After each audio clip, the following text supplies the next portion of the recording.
Greetings, I'm Bishop Peggy Johnson from the Eastern Pennsylvania and Peninsula Delaware Conferences of the United Methodist Church. I bid you grace and peace in the name of the Lord Jesus Christ.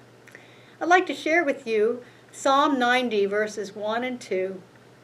Lord, you have been our dwelling place in all generations.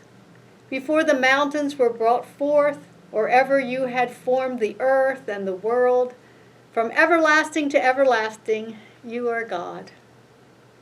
Know that I am praying for you during this national health crisis. I appreciate your many prayers as well as we navigate through these fluid times. Today I want to remind you about our ultimate hope in all of this. That would be God. Psalm 90 reminds us, from everlasting to everlasting, you are God. And we know that God is with us now as we journey through this ever-flowing stream of time. The words of the hymn, O God, our help in ages past, were penned by the prolific English poet Isaac Watts. It was based on Psalm 90. Born in 1674, he began writing poetry, and especially religious poetry, at the age of 7. And in his lifetime, he was credited for composing more than 6,000 hymns, about the same number as Charles Wesley from the Methodist family. Joy to the World and When I Survey the Wondrous Cross are among Isaac Watts' greatest hits. Watts was a preacher for a time, but mostly he spent his life writing hymns, and he was known as the father of English hymnody. The hymn, O God, our help in ages past, has endured through the years and is known as the second national anthem of the country of England. And it is sung at all official remembrance services in England and in Canada. John Wesley, our founder, included many of Isaac's hymns in his hymn books, and he even tweaked the words from time to time, as John liked to do. For example, O God, our help in ages past, was originally penned, Our God, our help in ages past. Wesley took out the our and changed it to an O. Though grammatically smoother with the O, I think that Isaac Watts put it in there on purpose. He originally wrote, Our God, our help in ages past, our hope for years to come, our shelter from the stormy blast, and our eternal home. In one small stanza, Watts included the word our 5 times. Could there be a message here? God is our God. He is the one that we trust, the one we worship, the one who saves and sanctifies us and delivers us from all adversity. If God is our God, then we are God's children.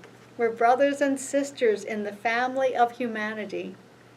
This means with God as our God, our heavenly parent, our supreme source of strength, we must be in loving relationship with all of our entire human family. So treat people like family during this COVID-19 crisis. A crisis always brings with it an opportunity. Isaac Watts' own father was imprisoned for being a dissenter who challenged the theology of the Church of England years ago. Watts experienced suffering in his young life, but I think he used his hymns to call us to our better selves.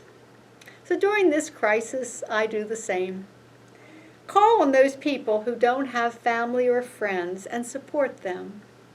Invite new people to be on your live stream worship services for inspiration and comfort. Start up a prayer meeting using a free conference call number and pray for all the needs that are happening around us minute by minute. Remember, prayer changes things. Give of your means to those who will be in financial difficulty because of job losses. You might even want to give more to your church as it experiences any financial difficulties. Volunteer to watch someone's children if your situation permits, so the parents can go to work. Send a letter of support and encouragement to our healthcare professionals, our first responders, and news media who are working overtime right now for all of our health concerns and protection and information. In some states, the National Guard has even been called out. Don't blame anyone for this disease. This kind of virus is a phenomenon that occurs from time to time in human history. Accusations of neglect or maltreatment are not helpful. Be gentle with one another, and if there are signs of poor judgment, call folks to accountability with an attitude of love. Remember, God, our God, is our dwelling place, not these homes we have here on earth made with human hands. It's not even going to take away the crisis. We don't have to worry because we've got God with us in every situation.